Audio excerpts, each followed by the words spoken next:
ሴቶች ሙሉ በሙሉ የማይረግጡት ለአንድ ሺህ ዓመታት ያህል አንዲትም ሴት ያላየች ሀገር ወይም ምድር ይኖራል ብላችሁ ታስባላችሁ? የለም ልትሉ ትችላላችሁ። ነገር ግን በዓለማችን ላይ ሴቶች እንዳይገቡ በሕግ የተከለከሉባቸው አልፎ ተርፎም የሴት እንስሳት መኖር እንኳን በጥብቅ የተከለከለባቸው ልዩ ስፍራዎች አሉ። በዛሬው ፕሮግራማችን ከቫቲካን ሚስጥራዊ ቅጽሮች ተነስተን ለአንድ ሺህ ዓመታት ሴትን ሳያይ ወደ ኖረው የግሪኩ የአቶስ ተራራ እንወስዳችኋለን። እስከ ፕሮግራማችን ፍጻሜ ድረስ አብራችሁን ቆዩ። ፕሮግራሙን ወደ እናንተ ዘያችን ማቀርበው እኔ ፍሬም ታጠቅደኝ።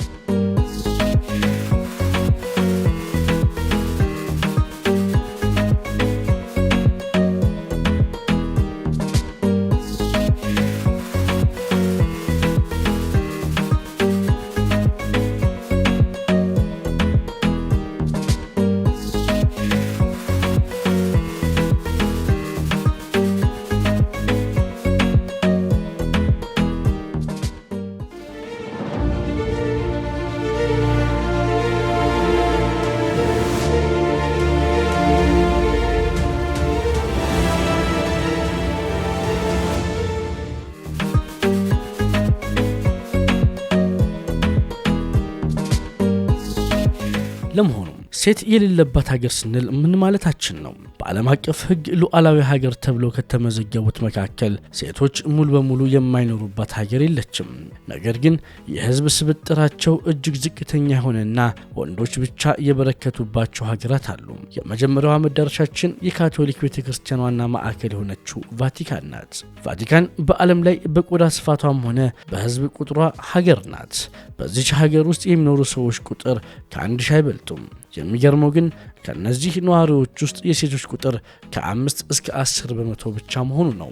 ለምን ካላችሁ በሀገሪቱ የዜግነት ሕግ መሰረት የቫቲካን ዜግነት የሚሰጠው በደምና በትውልድ ሳይሆን በስራ ነው። እዚያ የሚኖሩት አብዛኞቹ ካርዲናሎች፣ ጳጳሳትና የቅዱስ ዙፋኑ ጠባቂዎች በመሆናቸውና እነዚህ የሥራ መደቦች ደግሞ በወንዶች ብቻ የተያዙ በመሆናቸው የሴቶች ቁጥር እጅግ እንዲቀንስ አድርጎታል።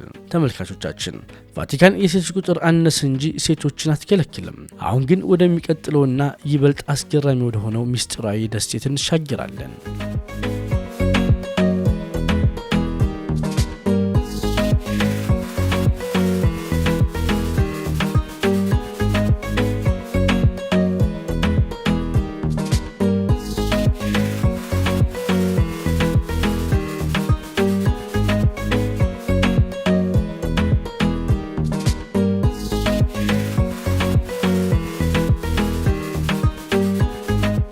አሁን የምንወስዳችሁ ወደ አውሮፓ ሀገር ግሪክ ነው።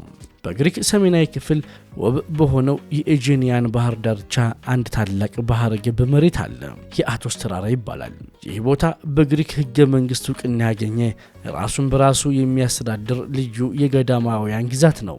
በውስጡ 20 ታላላቅ ጥንታዊ ገዳማትና ወደ 2000 የሚጠጉ መነኮሳትን ይዟል። ይሁን እንጂ ይህ ቦታ በዓለም ላይ ካሉ ስፍራዎች ሁሉ ለየት የሚያደርገው አንድ ጥብቅ ሕግ አለው። ከ1060 ዓመተ ምህረት ጀምሮ ማለትም ላለፉት 966 ዓመታት አንዲትም ሴት ይህንን ምድር እንድትረግጥ አልተፈቀደላትም። አዎ ተመልካቾች፣ አልሰማችሁም ማለት አይደለም። ሴቶች ወደዚህ ተራራ መግባት፣ ባህሩን ተሻግረው ወደ ዳርቻው መጠጋት እንኳን አይችሉም። ሕጉ በጣም ጥብቅ ከመሆኑ የተነሳ ሴቶች ከተራራው ዳርቻ ቢያንስ በ500 ሜትር ርቀት ላይ መራቅ እንዳለባቸው በሕግ ተደንግጓል። ለመሆኑ ይህ ሕግ ለምን አስፈለገ? መነኮሳቱ ለምን ሴቶችን ከረገጡት ምድር አገለሉ? የዚህ ምስጢራዊ መነሻ ሃይማኖታዊ እምነት ነው። በመነኮሳቱ ትውፊት መሰረት ይህ ተራራ ለድንግል ማርያም የተሰጠ የተቀደሰ ምድር ነው። ድንግል ማርያም ወደዚህ ቦታ በመጣች ጊዜ በአካባቢው ውበት ተማርካ ይህ ቦታ የኔ ይሁን እንዳለች ይነገራል። በመሆኑም መነኮሳቱ በዚህ ምድር ላይ የሚከበርና የሚታወስ የሴት ስም የድንግል ማርያም ብቻ መሆን አለበት በሚል ክብር ሌላ ሴት እንዳትገባ ከልክለዋል።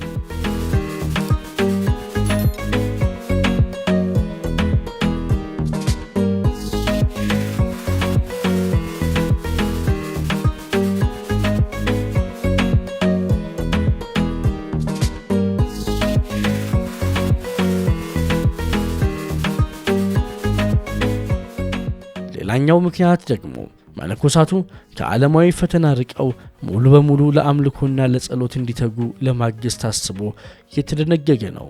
የሚገርመው ግን እገዳው ሰዎችን ብቻ አይመለከትም።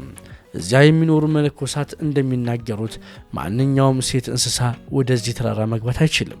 ላም፣ በግ፣ ፍየል፣ ዶሮ ሁሉም ወንዶች መሆን አለባቸው። ነገር ግን ከዚህ ሕግ ነፃ የተደረገች አንዲት እንስሳት አለች። እሷም ድመት ናት።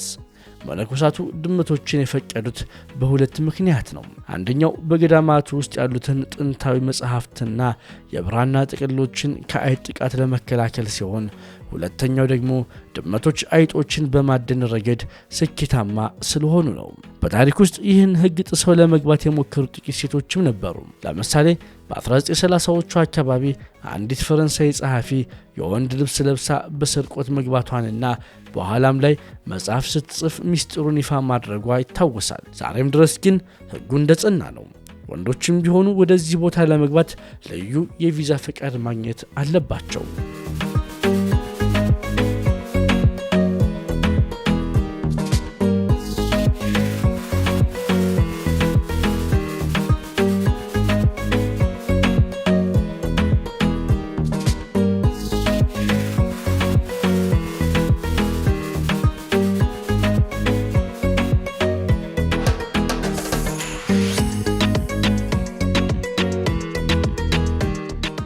ተመልካቾቻችን ከአቶስ ተራራ ቀጥሎ ደግሞ በከባድ የሥራ ባህሪያቸውና በጂኦግራፊ አቀማመጣቸው ምክንያት የወንዶች ቁጥር እጅግ የበዛባቸውን ሌሎች የዓለማችን ክፍሎች እንቃኛለን።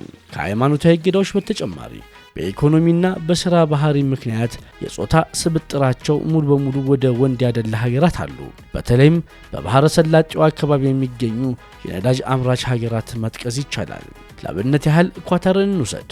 ኳታር በዓለም ላይ የወንዶች ቁጥር ከሴቶች ቁጥር አንጻር እጅግ የበዛባት ሀገር ናት። በኳታር ውስጥ ከጠቅላላው ሕዝብ 25 በመቶ ብቻ ናቸው ሴቶች። ይህ ማለት በየሶስት ወንዶች ፊት አንድ ሴት ብቻ ታገኛላችሁ ማለት ነው። ለዚህ ምክንያቱ ሀገሪቱ በኮንስትራክሽን በነዳጅና በተለያዩ ታላላቅ ፕሮጀክቶች ላይ የሚሰሩ በሚሊዮን የሚቆጠሩ ወንድ ስደተኛ ሰራተኞችን ከውጭ ሀገር ስለሳበች ነው። ተመሳሳይ ሁኔታ በተባበሩት አረብ ኤሚሬትስ፣ ዱባይና አቡዳቢ የሴቶች ቁጥር ከ30 በመቶ አይበልጥም። ወደ ቀዝቃዛው የዓለማችን ክፍል ስንሄድ ደግሞ አንታርክቲካን እናገኛለን። አንታርክቲካ የሰው ልጅ ቋሚ መኖሪያ የሌለው በበረዶ የተሸፈነ አህጉር ነው። እዛ የሚኖሩት ሰዎች ለምርምር የሚሄዱ ሳይንቲስቶች ብቻ ናቸው። በታሪክ መጀመሪያ አካባቢ ወደ አንታርክቲካ የሚደረጉ ጉዞዎች ሙሉ በሙሉ ለወንዶች ብቻ የተፈቀዱ ነበሩ። ከባድ የአየር ንብረት በመሆኑና መሰረተ ልማት ባለመኖሩ ሴቶች አይሄዱም ነበር። ዛሬ ላይ ግን ይህ ታሪክ ተቀይሯል። በርካታ ጀግና ሴት ሳይንቲስቶች በአንታርክቲካ አስቸጋሪ የአየር ንብረት ውስጥ ምርምር እያደረጉ ይገኛሉ። ቢሆንም ግን አሁንም ቢሆን በአህጉሩ ላይ የወንዶች ቁጥር የላቀ ድርሻ አለው። ክቡራት ተመልካቾቻችን የዛሬው ፕሮግራማችን በአጠቃላይ ምን ያስገነዝበናል? በዓለማችን ላይ ሙሉ በሙሉ ሴት የሌለባት ሉዓላዊ ሀገር ባትኖርም እንደ ግሪኩ የአቶስ ተራራ ያሉ ባህላዊና ሃይማኖታዊ ይዞታዎች፣ እንደ ቫቲካን ያሉ በስራ ላይ የተመሰረቱ ከተሞች፣ እንደነ ኳታር ያሉ በኢኮኖሚ ምክንያት የወንድ ቁጥር ያደላባቸው ሀገራት በዓለማችን ላይ የጾታ ስብጥር ምን ያህል ሊለያይ እንደሚችል ያሳዩናል። የተመለከታችሁትን አስገራሚ መረጃ እያሰላሰላችሁ ለዛሬ ያዘጋጀንላችሁ ፕሮግራማችን በዚህ ያበቃል። በዝግጅቱ ላይ ያላችሁን አስተያየት ከታች በኮሜንት መስጫው ሳጥን ላይ እንድታካፍሉን እንጋብዛለን። በሚቀጥለው ፕሮግራም በሌላ ርዕስ እስከምንገናኝ ድረስ ቸር ሰንብቱ። ፕሮግራሙን ወደ እናንተ አዘጋጅቼ ያቀረብኩት እኔ ፍሬን ታጠቅ ነበርኩኝ። መልካም ቆይታ።